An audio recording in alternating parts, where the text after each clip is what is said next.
चलो, भारत के भौतिक प्रदेशों में जो सबसे अंतिम भाग है वो है भारत के तटीय मैदान और द्वीप समूह है।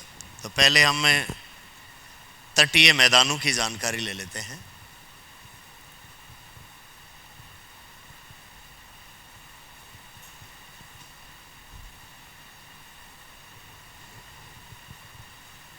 भारत में प्रायद्वीपीय पठार की जो आपने जानकारी ली, इस प्रायद्वीपीय पठार के दोनों तरफ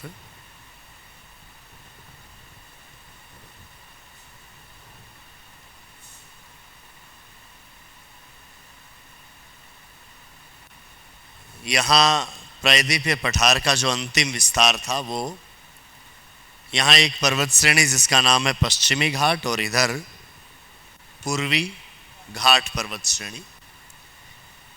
इन दोनों पर्वत श्रेणियों से आगे का जो क्षेत्र है उसको हम तटीय मैदान कहते हैं। इस तरफ का ये पश्चिमी तटीय मैदान और इस तरफ ये है कौन सा, पूर्वी तटीय मैदान। तो पश्चिमी घाट से लेकर समुद्र के किनारे तक और पूर्वी घाट से लेकर समुद्र के किनारे तक दोनों तरफ क्या है, पश्चिमी तटीय मैदान और पूर्वी तटीय मैदान। इन तटीय मैदानों की उत्पत्ति कैसे हुई, कैसे हमें इनमें विशेषताएं देखने को मिलती हैं, तो पहले हम बात कर लेते हैं किसकी, पश्चिमी तटीय मैदान की।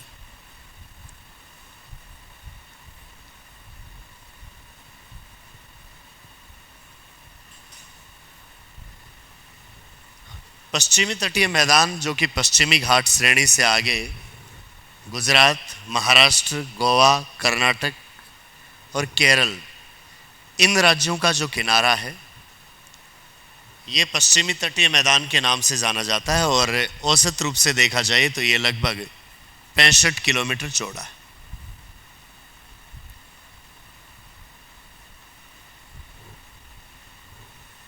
कर्नाटका में इसकी चौड़ाई काफ़ी कम हो जाती है, लगभग 8-10 किलोमीटर तक भी आ जाती है।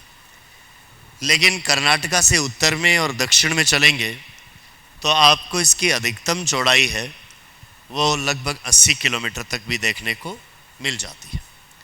ये तो हम बात कर रहे हैं किसकी, औसत चौड़ाई की। अधिकतम देखा जाए तो ये अधिकतम उत्तरी और दक्षिणी भागों में लगभग 80 किलोमीटर तक चौड़ा हो जाता है।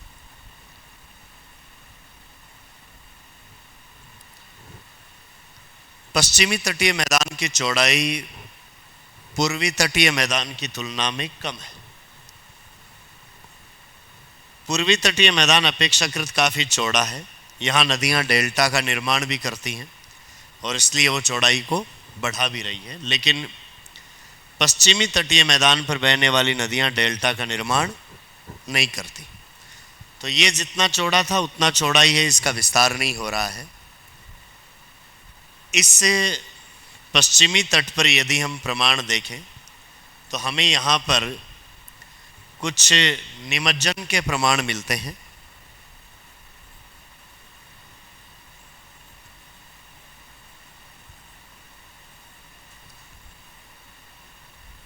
सबमर्जेंस,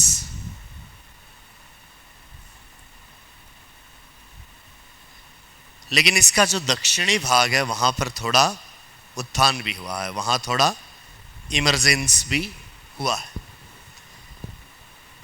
पूर्वी तटीय मैदान की अगर बात करें तो ये पूर्वी तटीय मैदान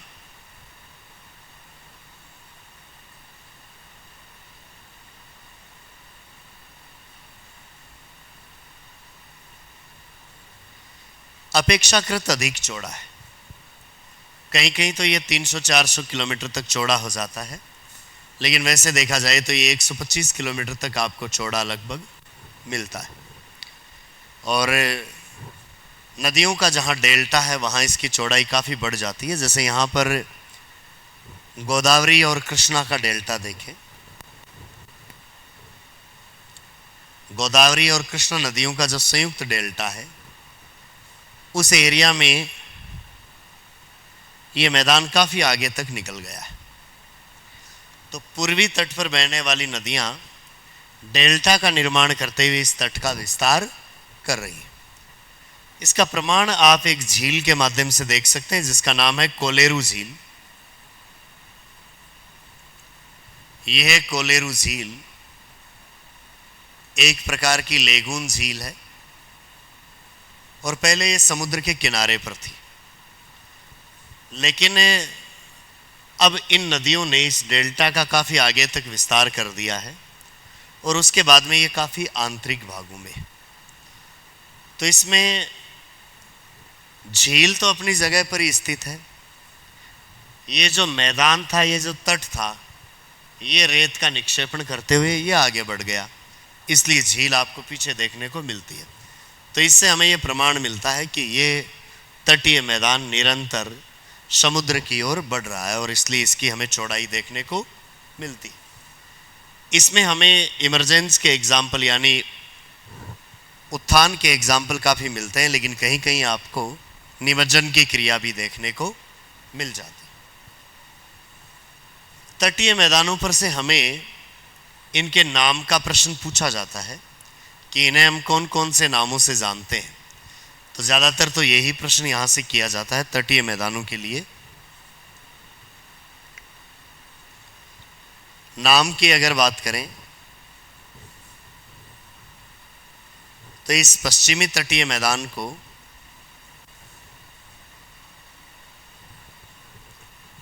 यहाँ ये जो गुजरात का तटीय भाग है, ये कच्छ प्रायद्वीप है और ये काठियावाड़ प्रायद्वीप है। काठियावाड़ प्रायद्वीप का ये जो तटीय भाग है, इसको हम कह देते हैं कौन सा मैदान? काठियावाड़ का मैदान।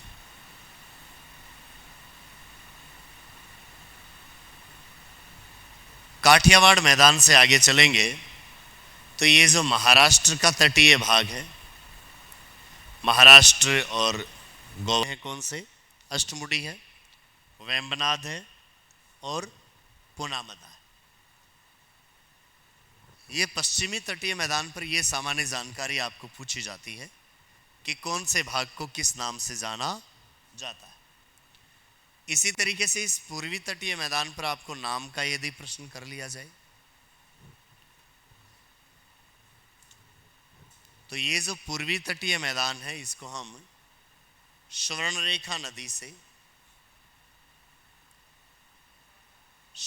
नदी के डेल्टा से लेकर ये जो गोदावरी का डेल्टा है, यहां तक के इस तटीय भाग को हम कह देते हैं उत्तरी सरकार तट। उत्तरी सरकार तट और उसके दक्षिण में ये जो तमिलनाडु का तटीय भाग है, यहां कृष्णा नदी के डेल्टा से लेकर इस तटीय मैदान को आप कहते हो कोरोमंडल तट। कोरोमंडल तट। तो स्वर्णरेखा नदी के डेल्टा से गोदावरी के डेल्टा तक का भाग तो है क्या? उत्तरी सरकार तट। और फिर नीचे कृष्णा नदी के डेल्टा से लेकर दक्षिण में तमिलनाडु के तटीय भाग को हम कहते हैं कोरोमंडल तट। ये दो नाम यहां से इंपॉर्टेंट है। कोरोमंडल तट के लिए कभी कभी नाम आता है कार्नाटिक तट। कार्नाटिक तट भी नाम आता है। कार्नाटिक का मतलब यहां कर्नाटक से नहीं है। कार्नाटिक तट इसके लिए नाम लिया जाता है। कोरोमंडल के नाम से ही प्रश्न होता है सामान्यतः, ये आपको देखना है। इस कोरोमंडल वाले भाग में यहां जो कावेरी का डेल्टा है वो बहुत ज़्यादा उपजाऊ है और कावेरी के डेल्टाई भागों में यहाँ स्थित है तंजौर या तंजावुर। ये बहुत ज़्यादा उपजाऊ है और इस तंजौर को हम यहाँ पर कहते हैं दक्षिण का अन्न भंडार। किस नाम से इसको जानते हैं?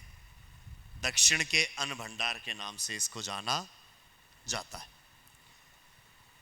ऊपर जो आपने उत्तरी सरकार तट देखा है, इसको हम ओडिशा में कुछ क्षेत्र में उत्कल तट भी कह देते हैं,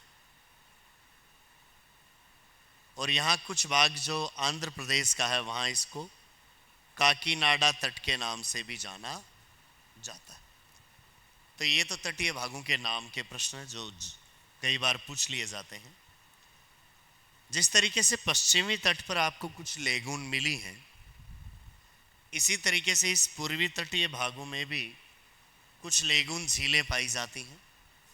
जैसे यहाँ पर ओडिशा के तट पर एक लेगून झील मिलती है जिसका नाम है कौन सी? चिल्का। तो चिल्का ओडिशा के तट पर स्थित ये सबसे बड़ी लेगून झील है। इसके आगे चलेंगे तो यहाँ आंध्र प्रदेश के किनारे पर ये है कौन सी? कोलेरू लेगून झील है, जो कि गोदावरी और कृष्णा नदियों के डेल्टा के बीच स्थित है। और एक लेगून झील आपको यहाँ मिलती है जिसका नाम है कौन सी? पुलिकट। पुलिकट लेगून यहाँ पर ऊपर आंध्र प्रदेश और नीचे तमिलनाडु, इन दोनों की जहाँ सीमा है वहाँ पर स्थित है, सीमावर्ती भाग पर। तो यहाँ पुलिकट, यहाँ कोलेरू और यहाँ चिल्का, ये तीन मुख्य लेगून झीलें मिलती हैं कौन से तट पर? पूर्वी तट पर। तो पश्चिमी तट और पूर्वी तट दोनों से ही यदि प्रश्न आपको किया जाता है तो कौन सा प्रश्न किया जाता है? या तो इन तटीय मैदानों के नाम पूछ लेते हैं, यहाँ काठियावाड़ मैदान, यहाँ कोंकण तट, ये कन्नड़ तट और मालाबार तट। मालाबार तट पर केरल की लेगून या अनूप झीलों या पश्चजल या बैकवाटर्स, या जिनको स्थानीय भाषा में हम कहते हैं कयाल, इनका प्रश्न पूछते हैं, जिनको हम अष्टमुडी, वेम्बनाद और पुनामदा, ये तीन मुख्य एग्जाम्पल के रूप में देखते हैं। पूर्वी तटीय मैदान पर आपको तटीय मैदान की चौड़ाई काफ़ी ज़्यादा मिलती है, और ज़्यादा चौड़ाई मिलने का यहाँ पर जो कारण है वो कारण भी क्या है कि यहाँ की नदियाँ इस पूर्वी घाट श्रेणी को काट काट कर समुद्र में डाल रही हैं, और ऐसा होने से ये तटीय भाग है ये काफ़ी ज़्यादा आगे तक बढ़ रहा है, तब इसकी चौड़ाई बढ़ी है।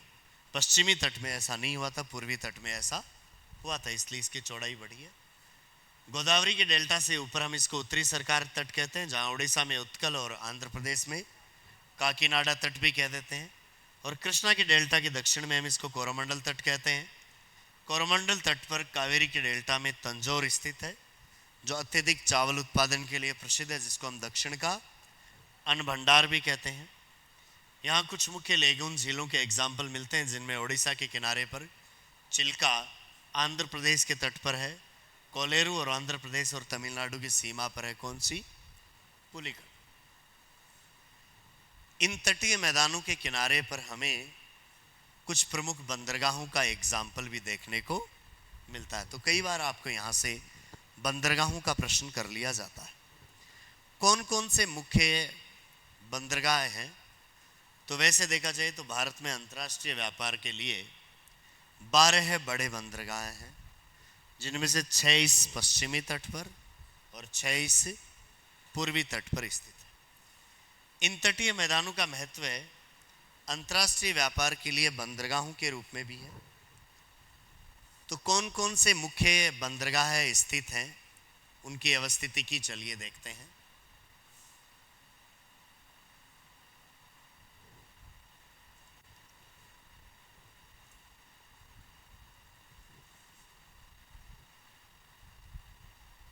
यदि तटीय मैदानों पर स्थित बड़े बंदरगाहों के नाम देखे जाएं तो गुजरात के तट पर यहाँ पर एक मुख्य बंदरगाह है जिसका नाम है कौन सा? कांडला बंदरगाह है, जिसका नाम वर्तमान में कर दिया गया है पंडित दीनदयाल उपाध्याय बंदरगाह है।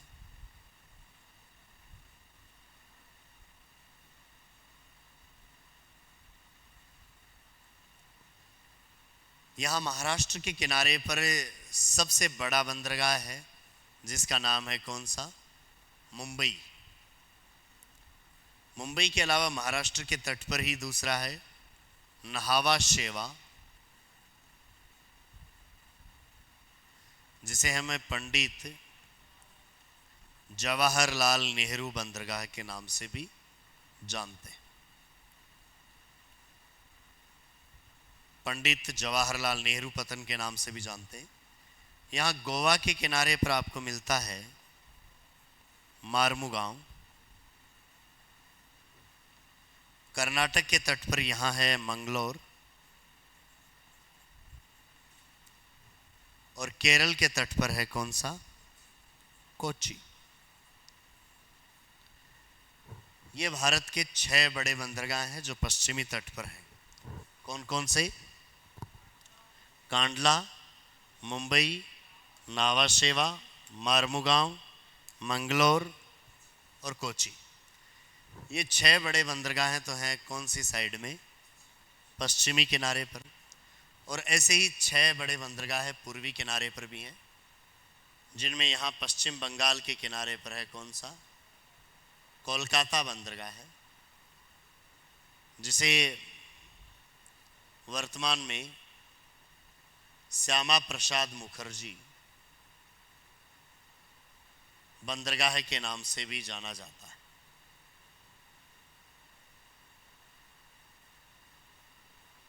श्यामा प्रसाद मुखर्जी बंदरगाह के नाम से भी हम इसको जानते हैं। यहाँ ओडिशा के किनारे पर है कौन सा? पारादीप। पारादीप है किसके किनारे पर? ओडिशा। आंध्र प्रदेश के किनारे पर है विशाखापट्टनम।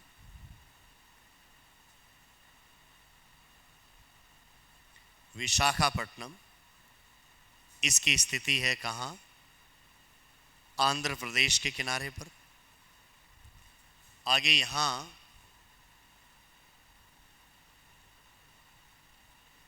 एन्नोर, चेन्नई, तुतीकोरन, ये तीनों बंदरगाह हैं किसके किनारे?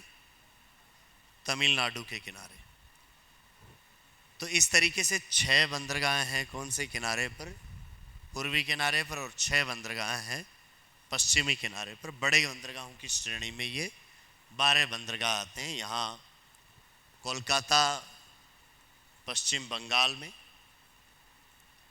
पारादीप ओडिशा में, विशाखापट्टनम आंध्र प्रदेश में, एन्नोर, चेन्नई और तुतीकोरन ये किस में? तमिलनाडु में। इधर गुजरात के किनारे पर कौन सा? कांडला। महाराष्ट्र के किनारे पर मुंबई और नाहवा शेवा। गोवा के किनारे पर मार्मुगांव। कर्नाटक के किनारे पर मंगलोर, और केरल के किनारे पर है कौन सा? कोच्चि। ये मुख्य बंदरगाहों की श्रेणी में आते हैं। तो तटीय मैदानों पर से वैसे बहुत सी संक्षिप्त सी जानकारी ही आपको पूछी जाती है, जो ठीक संक्षिप्त सी जानकारी आपको पूछी जाती है तटीय मैदानों पर से। जो एक तो इन तटीय मैदानों का नाम क्या है, इनके बारे में पूछ ली जाती है, और दूसरी तटीय मैदानों पर कौन कौन से बड़े बंदरगाहों के एग्जाम्पल हैं, इनके बारे में प्रश्न आपको किया जा सकता है। भारत के इन तटीय मैदानों के अलावा आगे जो आपको प्रश्न किया जा सकता है वो कुछ अगला जो भौतिक प्रदेश है उसके रूप में किया जा सकता है, और अगला जो भौतिक प्रदेश है वह है द्वीप समूहों का।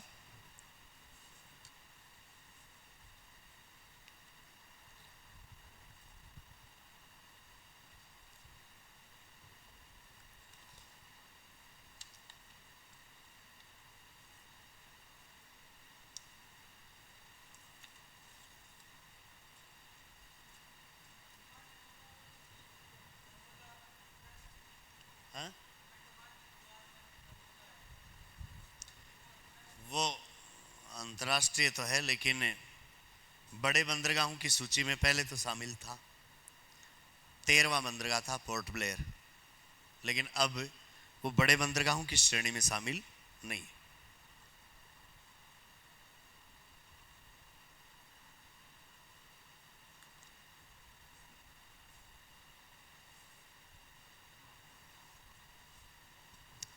तो बड़े बंदरगाहों में 12 ही हैं।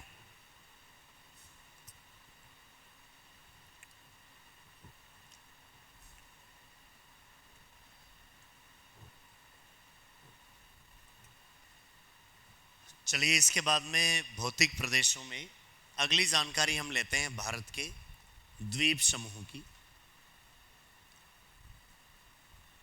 तो भारत के दोनों तरफ जो द्वीप समूह हैं वो दो टाइप के हैं। एक तो है तट के निकट और एक है तट से दूर। तो उनकी जो कैटेगरी है उनमें एक तो है कौन से, तटीय द्वीप, और दूसरा प्रकार है कौन सा, दूरस्थ द्वीप।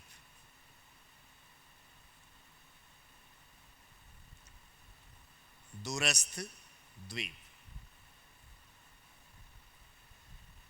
तटीय द्वीप और दूरस्थ द्वीप। तटीय द्वीप वो हैं जो तट के निकट हैं, और ये तटीय द्वीप दो तरीके के हैं। जो पश्चिमी किनारे पर हैं वो तो हैं कैसे, पथरीले द्वीप, और जो पूर्वी किनारे पर हैं वो हैं कैसे, नदियों द्वारा लाई गई कांप मिट्टी से बने हुए कौन से, कांपीय द्वीप। दूरस्थ द्वीपों की अगर बात की जाए, जो तो तट से काफी दूर हैं, उनमें जो पश्चिमी किनारे पर हैं वो तो हैं प्रवाल द्वीप, और जो काफी दूर हैं वो हैं वो दो इससे पूर्वी किनारे की ओर है वो है कैसे, पर्वतीय द्वीप। तो दूरस्थ द्वीपों में पश्चिम की ओर प्रवाल द्वीप और पूर्व की ओर पर्वतीय द्वीप। ये तो हम कह सकते हैं कहाँ, अरब सागर में।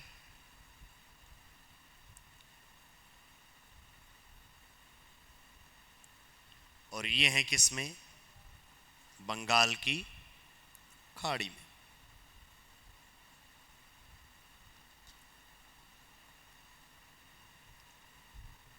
तटीय द्वीपों में पथरीले द्वीप हैं, वो है कौन से तट पर, पश्चिमी तट पर।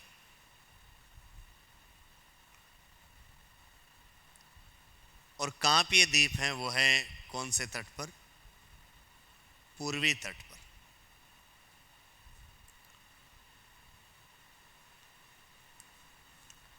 अब देखिए इन द्वीपों की स्थिति क्या है। सबसे पहले हमें तटीय द्वीपों की जानकारी ले लेते हैं।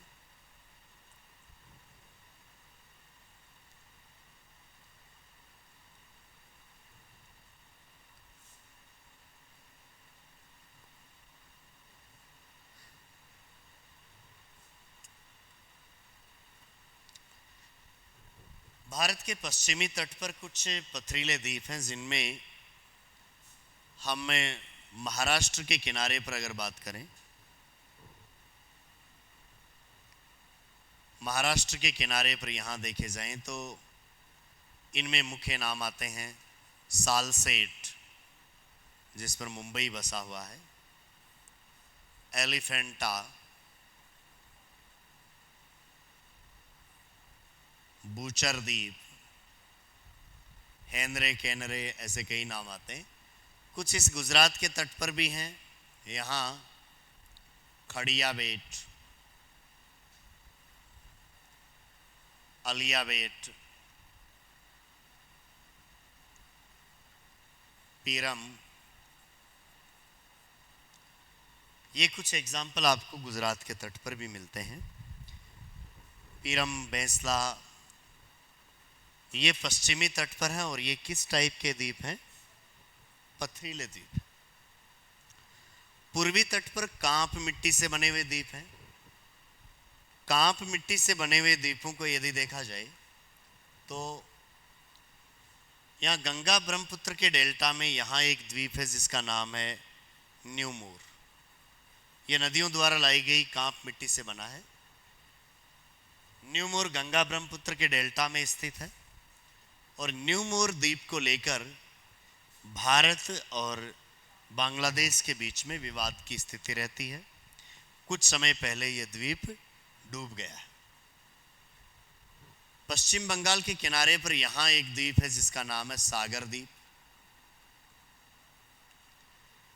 तो सागर भी एक कांपीय द्वीप है, यहां पश्चिम बंगाल के किनारे पर गंगा के मुहाने पर है। आगे चलेंगे तो ओडिशा के तट पर शॉर्ट द्वीप है एक तो, और दूसरा हमें ओडिशा के इसी तट पर मिलता है व्हीलर द्वीप, जिसे हम डॉक्टर APJ अब्दुल कलाम द्वीप के नाम से भी जानते हैं। APJ अब्दुल कलाम द्वीप के नाम से भी जाना जाता है। ओडिशा के इन व्हीलर और शॉर्ट द्वीपों के अलावा आप आगे चलेंगे तो यहाँ पुलिकट झील के सामने यहाँ है श्री हरिकोटा द्वीप। श्री हरिकोटा द्वीप जो कि कौन से राज्य के किनारे पर है? आंध्र प्रदेश राज्य के किनारे पर। श्री हरिकोटा द्वीप पर डॉक्टर सतीश धवन अंतरिक्ष अनुसंधान केंद्र स्थापित किया गया है और यहां से उपग्रहों का प्रक्षेपण किया जाता है। उपग्रह प्रक्षेपण यहां से किए जाते हैं। ये जो व्हीलर द्वीप है इसकी यदि हम बात करें तो यहां से मिसाइलों का परीक्षण किया जाता है। मिसाइल परीक्षण का केंद्र है कौन सा? व्हीलर द्वीप। श्री हरिकोटा से नीचे चलेंगे तो यहां तमिलनाडु के तट पर है हेयर द्वीप।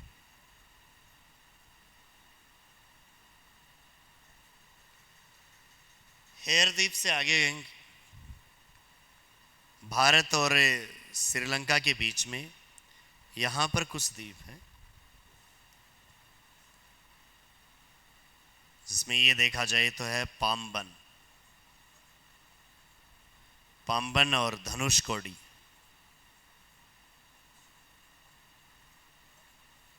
ये द्वीप है कहां पर? तमिलनाडु और श्रीलंका के बीच में, जो कि इन दोनों के बीच में बने हुए राम सेतु या आदम के पुल के हिस्से हैं। पाम्बन और दूसरा कौन सा? धनुषकोडी। इस पाम्बन द्वीप पर प्रसिद्ध तीर्थ स्थल है जिसका नाम है कौन सा? रामेश्वरम। तो रामेश्वरम भी यहीं स्थित है। इन द्वीपों के दक्षिण में ये जो खाड़ी नुमा भाग है इसका नाम है मन्नार की खाड़ी, और इस तरफ जो खाड़ी है इसका नाम है पाक की खाड़ी। और मन्नार की खाड़ी और पाक की खाड़ी इन दोनों को आपस में जो जलसंधि जोड़ती है उसका नाम है कौन सी? पाक जल संधि। पाक जल संधि इन दोनों को आपस में जोड़ने का काम करती है, इधर मन्नार की खाड़ी और इधर पाक की खाड़ी, इन दोनों को। तो ये तो है कौन से द्वीप? तटीय द्वीप। इधर पश्चिमी तटीय द्वीप तो कैसे हैं? पथरीले। और पूर्वी तटीय द्वीप कैसे हैं? कांप मिट्टी के बने हुए। पथरीले द्वीपों में इधर सालसेट, एलिफेंटा, बूचर, पीरम, अड़ियाबेट, खड़ियाबेट, ये सारे कांप मिट्टी से बने हुए द्वीपों में। इस तरफ न्यूमोर द्वीप, सागर द्वीप, ये पश्चिम बंगाल के किनारे पर। ओडिशा के किनारे पर शॉर्ट और व्हीलर। आंध्र प्रदेश के किनारे पर श्री हरिकोटा। तमिलनाडु के किनारे पर हेयर। तमिलनाडु और श्रीलंका के बीच में पाम्बन और धनुषकोडी। इन द्वीपों के दक्षिण में इधर मन्नार की खाड़ी है, उत्तर में पाक की खाड़ी है। मन्नार की खाड़ी और पाक की खाड़ी दोनों को आपस में जोड़ती है कौन सी? पाक जल संधि। अब दूसरा जो इसमें वर्ग है वो है कौन से द्वीपों का? दूरस्थ द्वीपों का। ऐसे द्वीप जो तट से दूर है। और दूरस्थ द्वीपों में जो पश्चिम में अरब सागर में हैं वो तो कैसे हैं? प्रवाल द्वीप है, और बंगाल की खाड़ी में उधर पूर्व में है वो कैसे हैं, पर्वतीय द्वीप। तो दोनों तरफ के द्वीपों की हमें जानकारी लेनी है। दूरस्थ द्वीपों में प्रवाल द्वीपों की भी, और दूरस्थ द्वीपों में दूसरे कौन से, पर्वतीय द्वीपों की भी। प्रवाल द्वीप क्या है, पर्वतीय द्वीप क्या है, अगर इनकी हम बात करें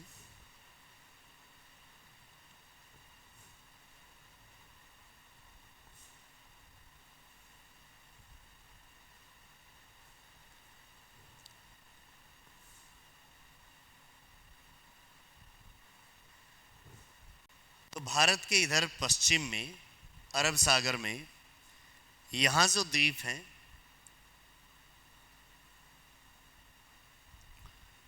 वो एक तरीके से प्रवाल द्वीपों का एग्जाम्पल है।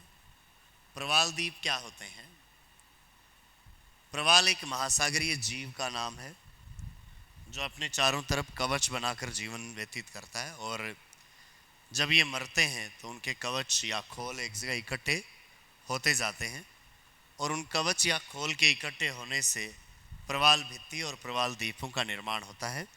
दक्षिण में यहाँ पर एक बड़े द्वीप के एग्जाम्पल के रूप में आपको नाम मिलता है कौन सा द्वीप, मिनिकॉय। मिनिकॉय के अलावा इस एरिया में लकादीव, अमीनी,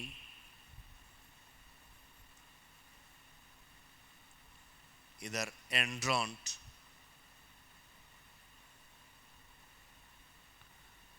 और ऊपर चलें तो कार्डमट, कल्पेनी, बिट्रा, पेरुमूल पार, सुहेली पार, ऐसे कई नाम मिलते हैं। कार्डमट, कल्पेनी, बिट्रा, सुहेली पार,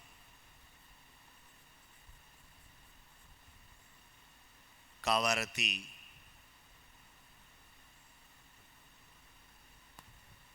ये कुछ मुख्य द्वीप हैं जो अरब सागर में स्थित हैं, और लक्षद्वीप समूह के नाम से इनको जाना जाता है।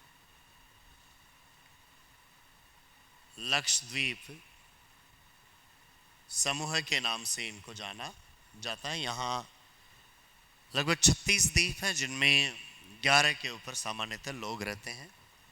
कावरती द्वीप इसका राजधानी है। इस लक्षद्वीप समूह की राजधानी है कौन सा, कावरती द्वीप।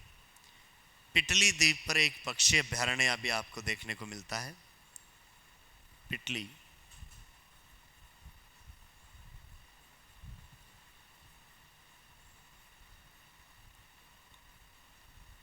पिटली द्वीप पर एक क्या है, पक्षी अभ्यारण्य भी है।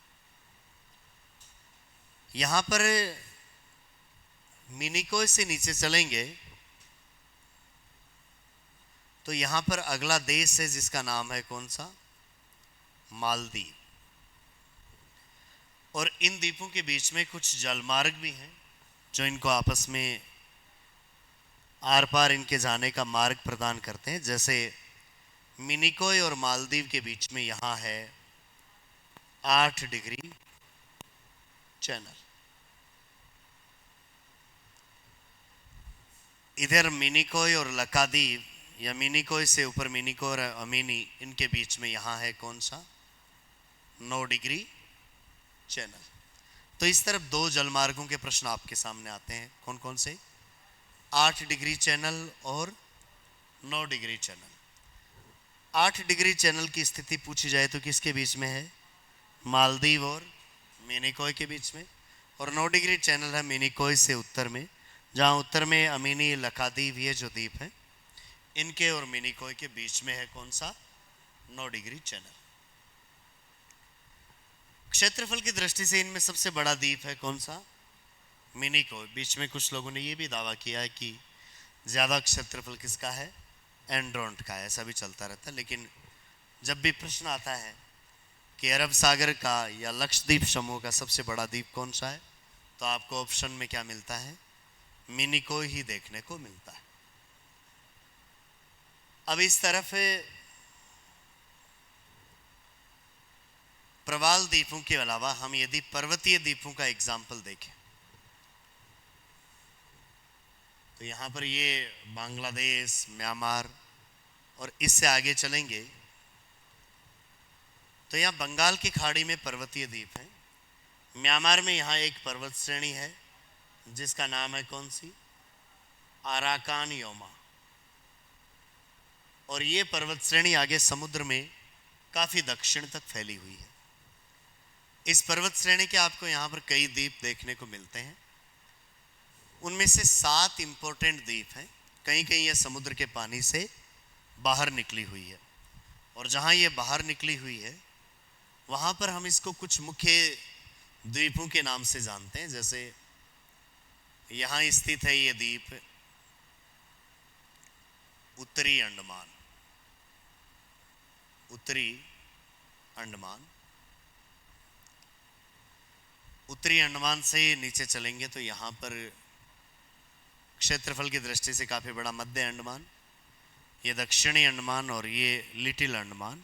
उसके आगे ये कार निकोबार, लिटिल निकोबार और यहाँ है ग्रेट निकोबार।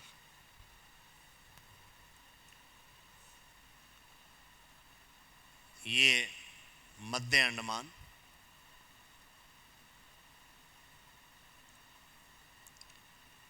ये दक्षिणी अंडमान,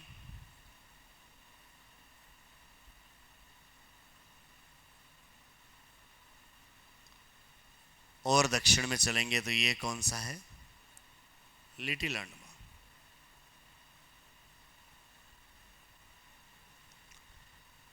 इनसे आगे चलेंगे तो यहाँ पर आगे जो द्वीप हैं इनका नाम है कौन से, निकोबार। तो यहाँ स्थित है कौन सा, कार निकोबार।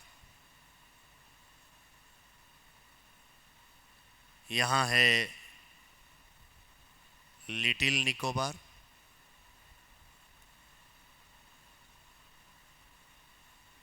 और यहाँ है ग्रेट निकोबार।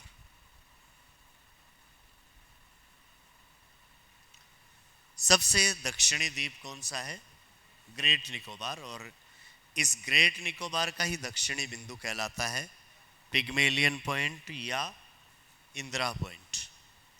इंदिरा पॉइंट या पिग्मेलियन पॉइंट के नाम से जाना जाता है, जो भारत का सुदूरतम दक्षिणतम बिंदु है और इसका अक्षांशीय मान है 6 डिग्री और 45 मिनट। यहाँ क्षेत्रफल की दृष्टि से इनमें सबसे बड़ा द्वीप है कौन सा, मध्य अंडमान। सबसे ऊंची चोटी की यदि बात करें तो उत्तरी अंडमान में स्थित है यहाँ सैडल पीक, सैडल पीक जो कि 732 मीटर ऊंची है। आगे कुछ अन्य चोटियां भी आपको मिलती हैं जिनमें कोयोब है, डियोवोली है,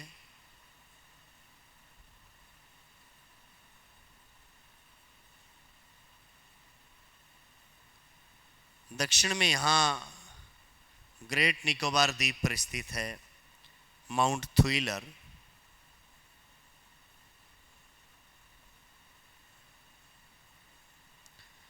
थुइलर 642 मीटर ऊंची है और ये इस ग्रेट निकोबार या हम कहते हैं पूरे निकोबार समूह की सबसे ऊंची चोटी है। पूरे अंडमान निकोबार में तो सबसे ऊंची कौन सी, सैडल पीक है, लेकिन निकोबार समूह में सबसे ऊंची है कौन सी, माउंट थुइलर, जो अंडमान निकोबार द्वीप समूह की दूसरी सबसे ऊंची चोटी भी। इसके अलावा यहाँ पर कुछ अन्य द्वीप भी आपको मिलते हैं।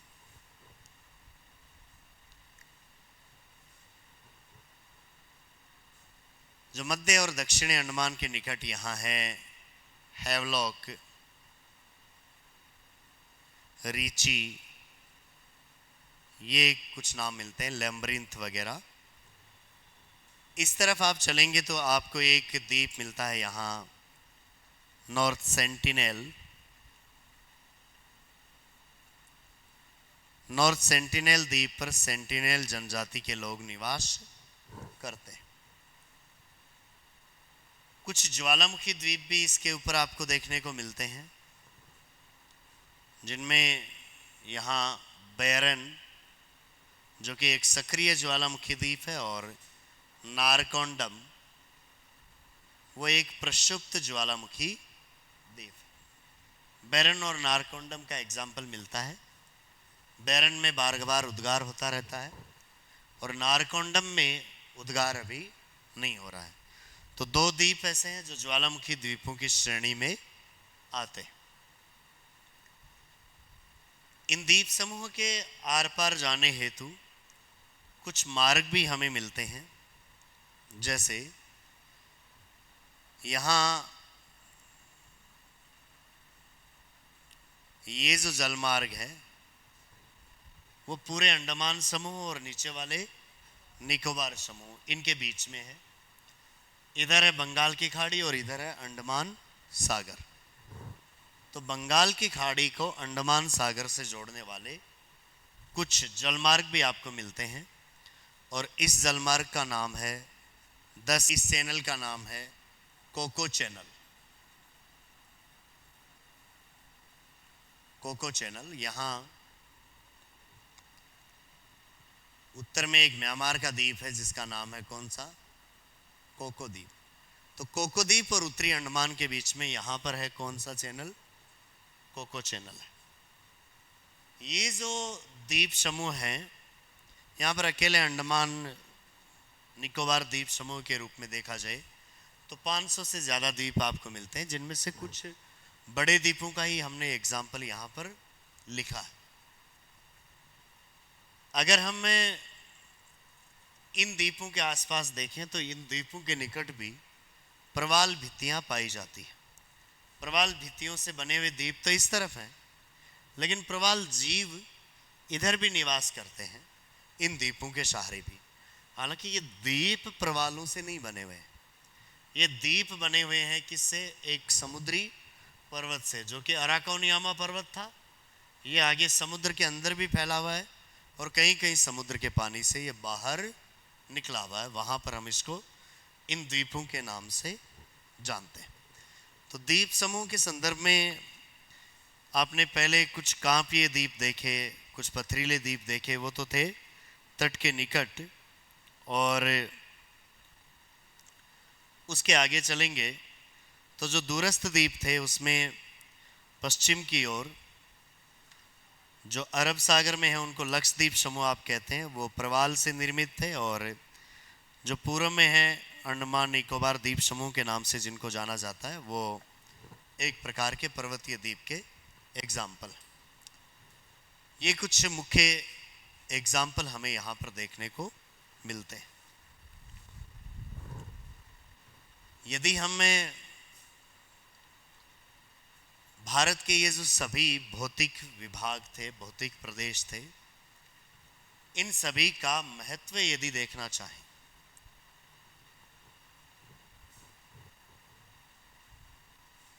भारत की अवस्थिति की, वह भौतिक स्वरूप का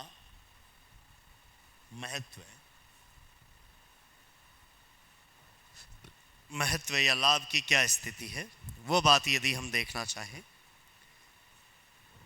तो देखिए, अवस्थितिकी के रूप में इसकी बात की जाए तो ये उत्तरी गोलार्ध में हिंद महासागर के किनारे एक लंबे समुद्री तट वाला राज्य है। आक्रमणों की दृष्टि से हिंद महासागर इसकी सुरक्षा करता है, और दक्षिण एशिया के देशों में इतना विशाल लोकतांत्रिक अन्य कोई देश नहीं है, इसलिए ये विश्व में अपनी सामरिक महत्व की दृष्टि से भी जाना जाता है। उत्तर में हिमालय पर्वत साइबेरिया से आने वाली ठंडी हवाओं को रोककर इसकी जलवायु को उष्ण कटिबंधीय बनाए रखता है, और उत्तर की ओर से होने वाले आक्रमणों से सुरक्षा भी देता है। हिमालय कई 12 नदियों का उद्गम का स्रोत भी है, जिन पर हम जल विद्युत का उत्पादन करते हैं, सिंचाई का लाभ उठाते हैं और जल परिवहन का लाभ उठाते हैं। उनमें पर्यटन का भी काफ़ी ज़्यादा महत्व है हिमालय का। हिमालय में आपको विविध प्रकार की उपयोगी और अत्यधिक मूल्य वाली वनस्पति भी देखने को मिलती। हिमालय जो हिंद महासागर की ओर से मानसूनी पवनें आती हैं उनको रोकता है, और मानसूनी पवनों को रोककर ये हमारी जो जलवायु है उसको मानसूनी बनाए रखने में मदद करता है। यहाँ पूरे भारत में मानसून से वर्षा होती है। यदि हिमालय नहीं होता तो ये दक्षिणी पश्चिमी मानसून भारत को पार करके आगे निकल जाता। तो हिमालय का आपको विविध रूप में महत्व मिलता है। हिमालय के नीचे जो उत्तर का विशाल मैदान था उसमें उपजाऊ जलोढ़ मिट्टी है जो पोषण के लिए काफ़ी ज़्यादा उपयोगी है। भारत की अधिकतर जनसंख्या इसी मैदान में निवास करती है और सबसे ज़्यादा खाद्यान्नों का उत्पादन करके पूरे देश का भरण पोषण करने वाला भौतिक प्रदेश है तो वो कौन सा है? उत्तर का विशाल मैदान है। दक्षिण में जो प्रायद्वीपीय पठारी प्रदेश है वो पठारी प्रदेश से खनिज संसाधनों की दृष्टि से बहुत ज़्यादा महत्व रखता है। अधिकांश उद्योग भी उसी पर ही है। धातु उद्योगों की अगर हम बात करें तो उसी पर केंद्रित है। लोहा भी उसी में निकलता है, कोयले का भी भंडार उसी में ही है। तो कोयला जो औद्योगिक विकास की हमारी पहली आवश्यकता है वो हमें कहाँ से प्राप्त होता है? प्रायद्वीपीय पठार से ही प्राप्त होता है। तो औद्योगिक विकास के रूप में आर्थिक इसकी दृढ़ता प्रदान करने वाला जो भौतिक प्रदेश है वो कौन सा है? प्रायद्वीपीय पठारी प्रदेश है। तटीय मैदान और द्वीप समूह की अभी हमने जानकारी ली। तटीय मैदान हमें उपजाऊ होने के साथ साथ में मत्स्य की सुविधा का लाभ देते हैं, बड़े बंदरगाहों के माध्यम से विदेशी व्यापार का लाभ देते हैं, और साथ ही साथ वहाँ से हम सागरीय संसाधनों को भी खोजते हैं। चारों ओर स्थित ये इसके दक्षिण में स्थित जो हिंद महासागर है वो भी अपने पेट्रोलियम और जलीय जो जीवीय संसाधन है उनके माध्यम से हमें काफ़ी लाभ देता है।